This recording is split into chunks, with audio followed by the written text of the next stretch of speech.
Bonjour mes divins et mes divines, me voici Bastet pour le cas énergétique de la polarité féminine du féminin en ce mercredi 29 janvier. J'espère que vous avez bien dormi. Comme à mon habitude, j'ai tiré deux cartes de l'oracle du chaman mystique. À notre gauche, nous avons la carte le cœur du ciel, très belle carte. Et à notre droite, nous avons la carte apprivoiser le vent féminin. Alors, que te dit-on ce matin? Cette carte, le cœur du ciel, représente la force d'amour qui a rendu toute création possible. Cette même force est présente lorsque vous créez avec originalité, lorsque vous apportez l'informe à la forme, ou que vous inspirez des idées à l'expression. Cette force primitive ne connaît pas le bien ou le mal. Il nous appartient de fournir l'intention claire qui l'incitera à se manifester.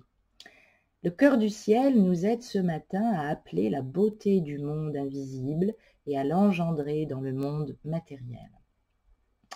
Le cœur du ciel vous apporte féminin un rappel sacré, de votre féminin sacré. Vous êtes un canal pour l'énergie originelle de la création.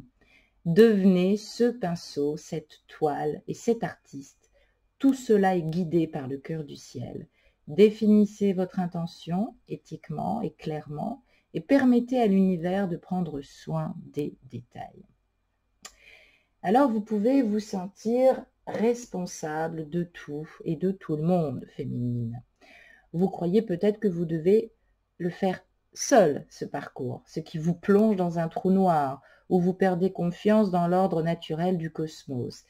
Eh bien, débarrassez-vous de votre noble sens du devoir et reconnaissez que c'est une fausse prison que vous avez fabriquée vous-même. Vous pouvez ouvrir la porte et vous libérer en un instant.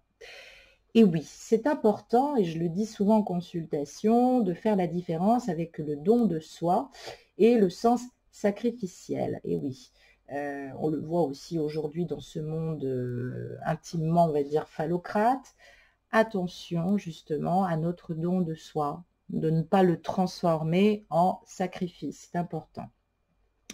Avec cette carte apprivoiser le vent, eh bien, j'allais dire, voici la plume qui symbolise les cérémonies de purification. Ben oui, c'était cette plume comme ça qui aidait par l'accompagnement dans la fumigation des chamans pour rappeler évidemment cet engagement sacré que vous faites dans votre vie.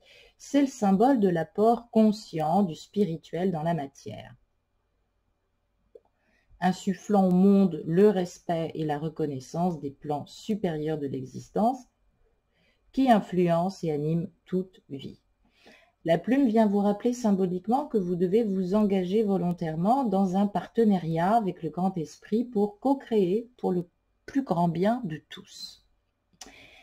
Il est temps de purifier vos énergies féminines, d'être présente et de prendre conscience de la façon dont vous communiquez. C'est un bon moment pour coucher vos pensées dans un journal, dans une forme cohérente. Vous avez peut-être besoin de faire une cérémonie d'ailleurs de purification de votre maison ou votre bureau et de créer un espace sacré pour écrire sur vos rêves et vos désirs. Souvenez-vous simplement que lorsque cette carte apparaît, c'est bien le symbole qu'il est temps d'honorer le grand esprit avec déférence et respect. Et oui, soyez aussi en gratitude pour ce que vous avez parcouru. Reconnaissez-vous. Il est temps aussi de dissiper tout malentendu aussi avec les autres. Purifiez l'air après les désaccords et permettez aux autres de partager leur version des choses. Il vous est demandé ce matin de prêter une oreille attentive, donc peut-être qu'il est temps d'écouter. Ce n'est pas un temps pour avoir raison, mais un temps pour comprendre plutôt que d'être compris. De bonnes choses vont sortir de ce moment passé sans parler, mais peut-être en l'écrivant. Sans l'envoyer aussi peut-être, mais vous serez surprise de voir comment les choses se résolvent quand vous vous accordez de la valeur et quand vous accordez de la valeur aussi à toutes les parties qui vous entourent. Mais oui, c'est très important. C'est être lié aussi à son troisième œil principalement Et oui, c'est important de libérer, d'ouvrir et de se remettre en question par rapport à ses croyances ou ses valeurs. C'est important. J'ai tiré 4 cartes avec la Méodec qui vont nous parler évidemment des sources de tes peurs, qui limitent tes actions, les influences extérieures, ce que tu ne vois pas d'ailleurs, hein, comment ne pas douter aussi de tes capacités, qu'est-ce qui est plus positif, en tout cas sur quoi tu peux t'appuyer et comment mieux structurer tes potentialités. J'ai tiré la carte du Bélier et j'ai tiré la carte du Trigone. Alors, ce Bélier, au niveau de l'archétype et des vertus, va nous parler d'initier, d'ouvrir des portes, de s'affirmer, alors pas à outrance bien sûr, d'agir et de concrétiser. Alors évidemment, on voit ce symbole d'énergie, de principe actif du masculin. Et nous avons également ce Trigone. Le Trigone est un aspect astrologique qui parle d'acquis, de ressources, de talent, de fluidité, d'expansion harmonieuse. Alors, il y a des aspects en grand Trigone, en fonction des éléments terre, eau, feu et air, qui nous apportent effectivement des éléments de réflexion. Alors, ce Trigone, évidemment, est là aussi pour nous parler aussi de l'élément feu. Alors, principalement, et c'est probablement aussi tes peurs limitantes, on te donne du courage, on te donne de la ténacité. Pourquoi tu penses que tu n'en as pas? Ou peut-être que tu es une personne qui prend souvent des risques ou qui est un peu trop impulsive. Alors peut-être que tu as peur de ton impulsivité, mais on te dit que tu as besoin aussi de repos. Donc, il se peut que tu expérimentes ce matin, j'allais dire, ce Trigone qui va te rebooster. Alors, il va y avoir de l'énergie à revendre, il va y avoir la capacité de pouvoir se décharger dans autre chose. On parle aussi de ta capacité, et c'est là-dessus aussi que tu peux t'appuyer. Les éléments extérieurs, bah, c'est ta vraie convivialité, ta vraie gentillesse. C'est important que tu sors de tes habitudes et que tu fasses un petit effort. Alors, il y a aussi peut-être la difficulté à se réaliser parce que nous sommes trop dépendants aussi des autres ou du monde qui nous entoure. Donc, c'est vrai que tu n'as peut-être pas eu une vie facile féminine, hein, et c'est vrai que tu ne comprends pas pourquoi certaines personnes ont du mal aussi à faire le premier pas ou à se risquer justement tout le temps à avancer pour les autres. Alors, c'est vrai que tout signe en élément feu, bélier, lion, sagittaire, réfléchira toujours aux conséquences avant de faire le premier pas. Donc c'est vrai qu'il faut prendre l'habitude du risque. Alors des fois, le risque nous permet de gagner. Il faut quand même le dire, c'est quand même important. Et puis, sur principalement eh bien, tes doutes et tes capacités, comment les structurer, j'ai tiré la carte de la maison 5 et j'ai tiré la carte du nœud sud. Tiens, on en parlait tout à l'heure avec le tirage du masculin.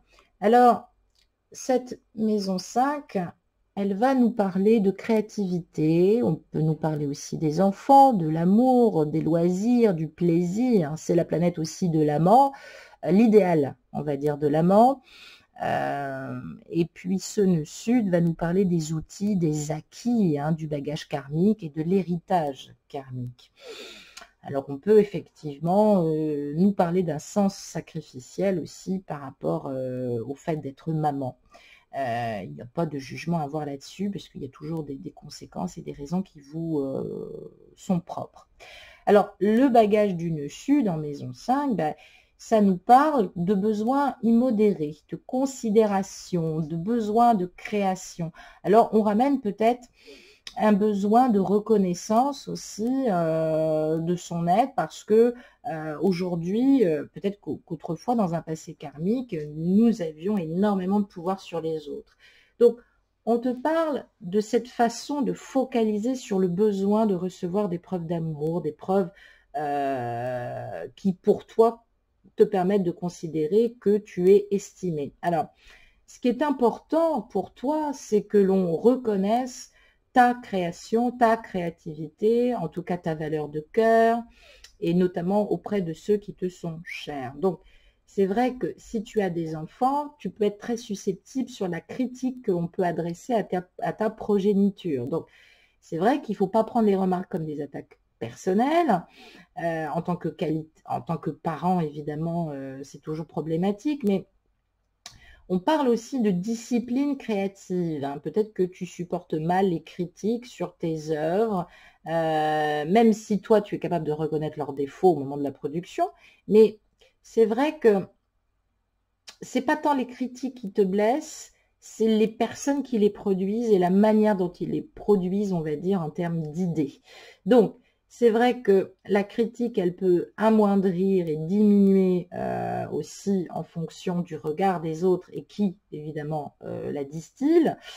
Ça peut diminuer aussi l'estime de toi-même, notamment auprès des gens auxquels tu recherches de l'amour. Donc, on parle de se consacrer à une grande partie de son énergie à tenter d'obtenir une considération des personnes dans les histoires affectives, auprès du partenaire amoureux, dans des groupes d'amis, dans des membres de la famille ou au travail. Donc c'est vrai qu'il peut y avoir une tension à cause de ce besoin de reconnaissance et une frustration et une perte d'énergie colossale à cause de la recherche de la considération affective. Alors, c'est vrai, féminine, que on peut avoir un problème d'ego qu'on ne voit pas ce matin. Il est probable aussi que dans l'enfance, tu as eu un manque de reconnaissance qui t'a profondément blessé et que ton être a développé cette soif de reconnaissance au début de ta vie et que tu as développé finalement un aura qui force l'admiration par quelques talents ou créations personnelles.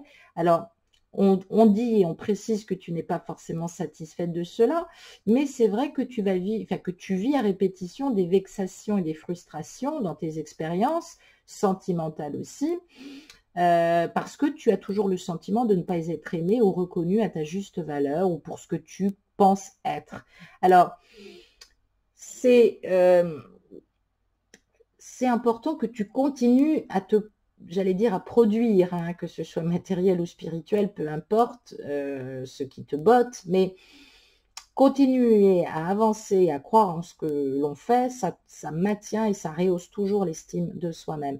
C'est important qu'on alimente ça et qu'on n'attende pas la validité des autres. Donc, quand on a un nœud chu dans Maison 5, il faut modifier l'intention en comprenant le sens de ces énergies. Donc, c'est vrai que ça invite forcément à chercher une considération personnelle, à se consacrer à une œuvre impersonnelle, à avoir un chemin de vie sur l'impression d'œuvrer dans un sens, d'ailleurs, sans comprendre réellement le détachement que cela demande. Mais c'est vrai que cette clé pour toi ce matin, c'est de sentir ou de comprendre que le projet pour lequel tu peux œuvrer, ou te consacrer de manière impersonnelle, il faut que tu apprennes à le faire comme le ferait un moine dans son monastère. Donc c'est vrai que on parle ici de passer le cap du besoin de la réalisation à l'envie de participer à une réalisation. Donc c'est vrai que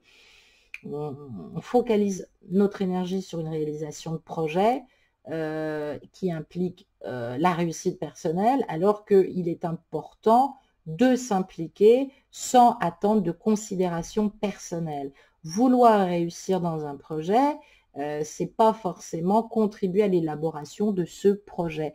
Et c'est vrai que ça ne le rend pas indépendant, ce projet. On a tendance à dégager de la tension parce qu'on est tellement en soif de réussite personnelle que on se positionne toujours dans une vitalité acharnée, de combattante. Alors c'est peut-être ça aussi que tu magnifies. Le jumeau, ton hôte, c'est pas un projet personnel que tu dois extraire avec force, avec gloire, avec courage, parce qu'il y aurait une gratification si tu pouvais dire à tout le monde que sur ce parcours, tu as réussi. Excuse-moi de le dire, mais c'est important que je le dise. J'ai tiré une carte pour connaître un peu les énergies émotionnelles, dans quelle énergie tu te trouves sur le plan émotionnel, à quoi peux-tu t'attendre sur le plan amoureux ce matin. Et j'ai tiré, eh ben voilà, je m'en doutais, enfin, c'était tout à fait logique, j'ai tiré la carte de la communication, la voie de la libération, oser parler, les relations d'échange. Et ben oui. Alors, Évidemment, la communication, ça insiste aussi sur le côté mental. Ça montre à quel point la parole peut être bénéfique. Parler avec justesse, écouter avec attention permet de résoudre bien des problèmes. Cette carte incite ce matin à t'ouvrir féminine à l'autre et à communiquer vraiment. Ouvre ton cœur. Tu vas me dire, mais c'est ce que je fais. Eh bien, tu ne parles pas toujours en vérité. Tu n'oses pas. Cette carte, elle a une vibration 8, 1 plus 7. Donc, il y a un signe de réussite et de progression spirituelle par la richesse intérieure. C'est très, très beau. Mais maintenant, il faut séparer le grain de livret et ne pas rester que sur des promesses, mais toi aussi, montrer que tu es dans une belle réalisation, que tu te fais des promesses, que tu t'engages, que tu es dans l'action et dans la gestation et à la fois dans la maîtrise de tes projets et que évidemment toute personne épanouie peut recevoir un amour partagé. Quand on est épanoui, on s'aime davantage et c'est vraiment agréable d'être aimé et d'aimer quand on est dans le partage aussi, quand on est épanoui, bien évidemment. Je t'embrasse très fort, je te souhaite une excellente journée. Au revoir.